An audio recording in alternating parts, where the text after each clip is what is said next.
현직 대통령의 선거 개입이 심심찮게 문제가 되면서 문재인 대통령 노골적인 선거 개입이 나타나고 있습니다.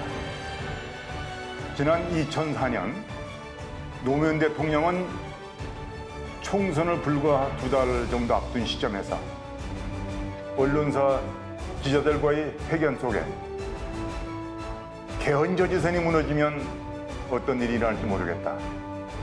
당시 열린우리당에 대한 지지를 간접적으로 국민들에게 호소한 것입니다. 또 그로부터 불과 한 일주 후에는 다른 기자회견 자리에서 열린우리당을 압도적으로 지지해 줄 것을 국민들에게 기대한다. 대통령이 뭘 잘해서 열린우리당을 도울 수 있다면 뭐라도 합법적인 것은 다 하고 싶다. 뭐 이런 얘기를 당시 노무현 대통령이 했습니다.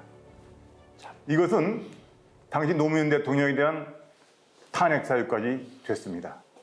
당시 중앙선거관리위원회가 노무현 대통령에 대해서 이것은 대통령의 선거 중립 의무 위반이다 라는 경고까지 한 바도 있습니다.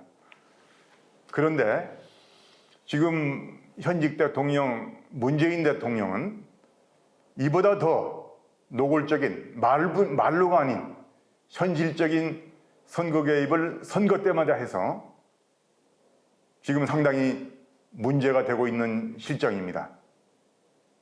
3구 대선을 앞둔 이 시점에도 문재인 대통령의 노골적인 선거 개입은 진행되고 있습니다. 하나하나 짚어보기로 하겠습니다.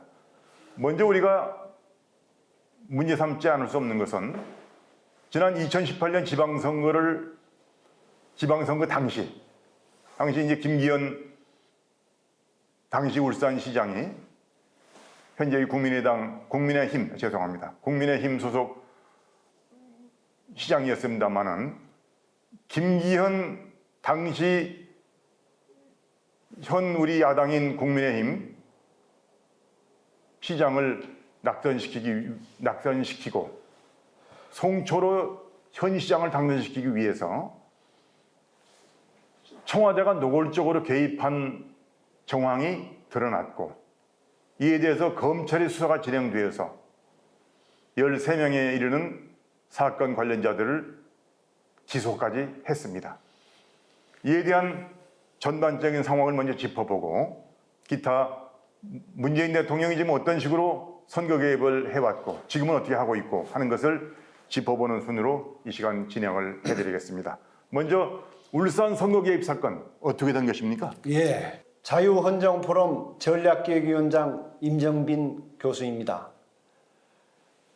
이 사건의 실체는 문재인 대통령의 30년 직위인 현 송초로 시장, 그러니까 당시 민주당 후보를 당선시키기 위해 청와대가 전 부서가 공약을 만들어주고 또 표적 수사를 함으로써 전면적으로 선거에 개입한 사건입니다.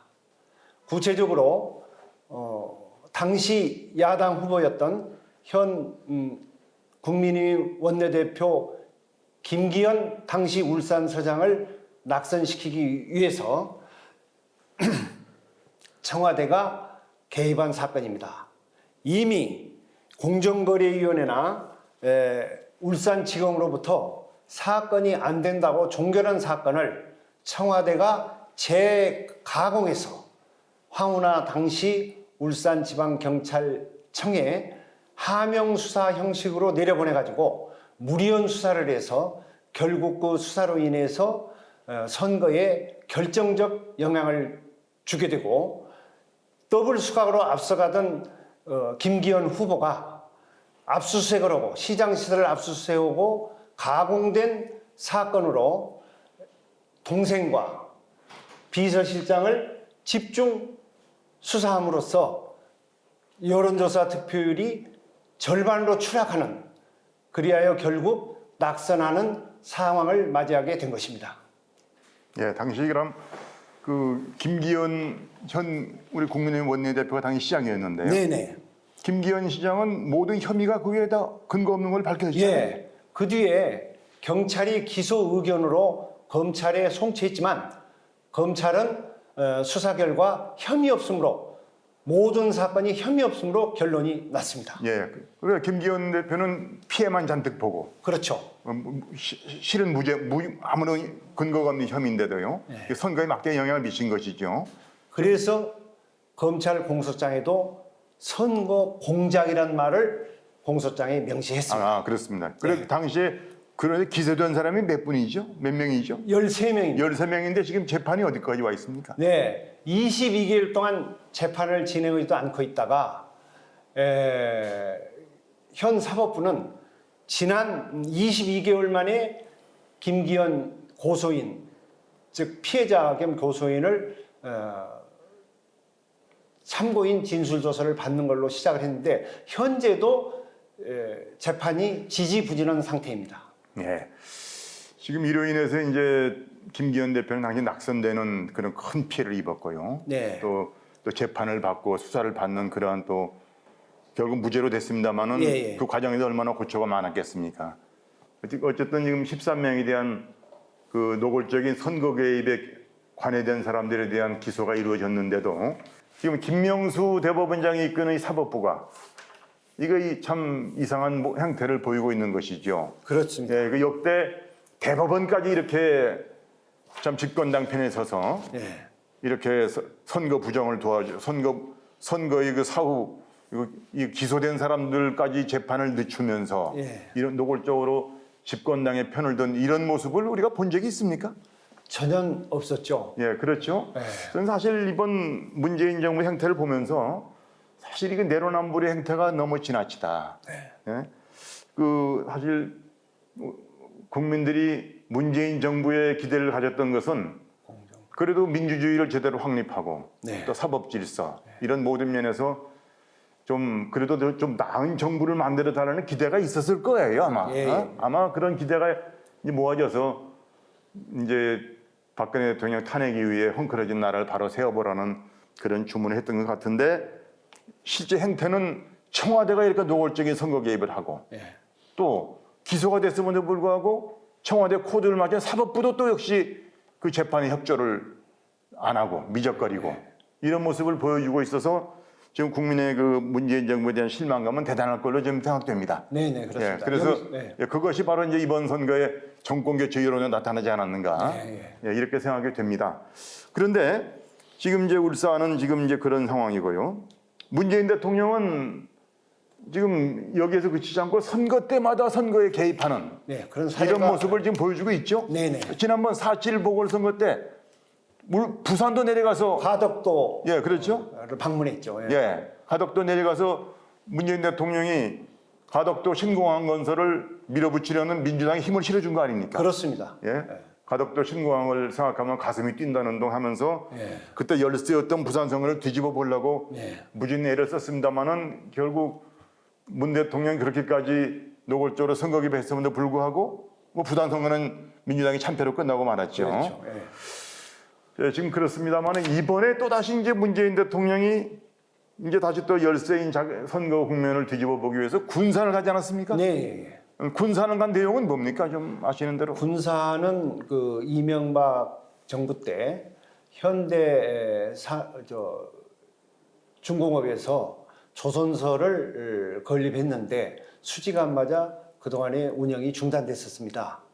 그래가지고 다시 그 조선소를 재개하는 그런 걸로 가셨는데 문제는 거기에 가서 지원이라는 말을 여러 번 써서 그 누가 들어도 현 여권과 정부 지원으로 울산의 그 현대중공업이 다시 군산에서 재가동하는 쉽게 얘기하면 생색을 내는 그런 행보로 보이는 거죠. 예, 이번엔 무슨 뭐 울산 현대중공업 이제 군산 조선소인데요. 예, 무슨 군산 조선이 재가동하는 그런 행사도 아니고 예. 협약식에 불과했다 그래요. 그렇습니다. 협약식에 불과한 행사에 현직 대통령이 참석한 예도 없지 않습니까? 예, 만약에 그게 정말 그날부터 조선소가 가동되는 그런 행사라면 나름 그렇죠. 의미가 그렇습니다. 있겠습니다만은 앞으로 어떻게 될지도 모르는 그런 행사였던 것 같습니다. 그렇게 꼭 대통령이 현지에 출장을 해야 될 더더군다나 선거가 임박한 민감한 시점에 그럼에도 불구하고 군산 현지에 가서 마치 현 정부 지원에 의해서 군산의 그 여러 가지 취업 문제라든가 이런 것에 도움을 주는 것처럼 그렇게 오해받을 수 있는 행동은 정말 공명선거라는 절대적 헌법 가치를 주장해왔던 분으로서 맞지 않는 행보라고 보여집니다. 예, 더군다나 울산 현대중공업자 군산조선소는 뭐 수지가 안 맞아서 2017년도에 문을 닫았던 데 아닙니까? 그렇습니다. 예, 그런데 이번에 이제 문재인 대통령 군산을 가서 대통령이 노력해서 다시 가동을 하게 됐다. 예. 이것이 이제 일명 들으면은 뭐 좋은 말 같기도 하긴 합니다. 그런데 수지가 안 맞는 공장에 대통령이 노력해서 억지로 조선소를 가동하겠다는 것도 사실 문제 아닙니까? 그건 시장 경제의 기본 원리에 맞지 않는 거죠. 그렇죠. 이익이 없는 곳에 기업이 다시 투자라는 건 있을 수 없지 않습니까? 예, 그렇습니다. 그래서 이번 사태를 두고도 일각에서는 하시라도 문을 가동 안 할 수도 있고 문을 닫을 수도 있는 상황이다. 네네. 예, 뭐 이런 말이 나오고 있습니다. 예.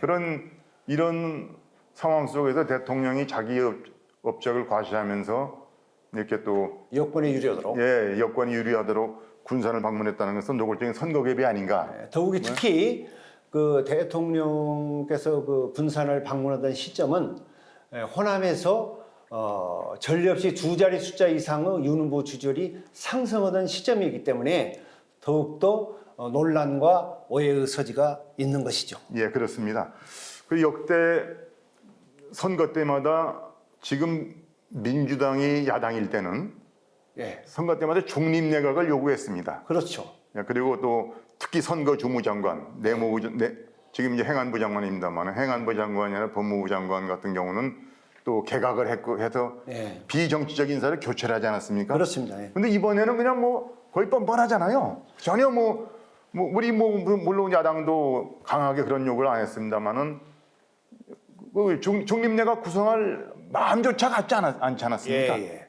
선거 사범을 수사하고 처리해야 될 법무장관과 또 선거 업무를 사실상 주도하는 행안부 장관의 삼선의 여당 중진 의원이 그대로 지금 있는 것입니다. 예. 이건 선거 공정이라는 측면에서 볼 때는 상당히 문제가 있다고 생각되어집니다. 예.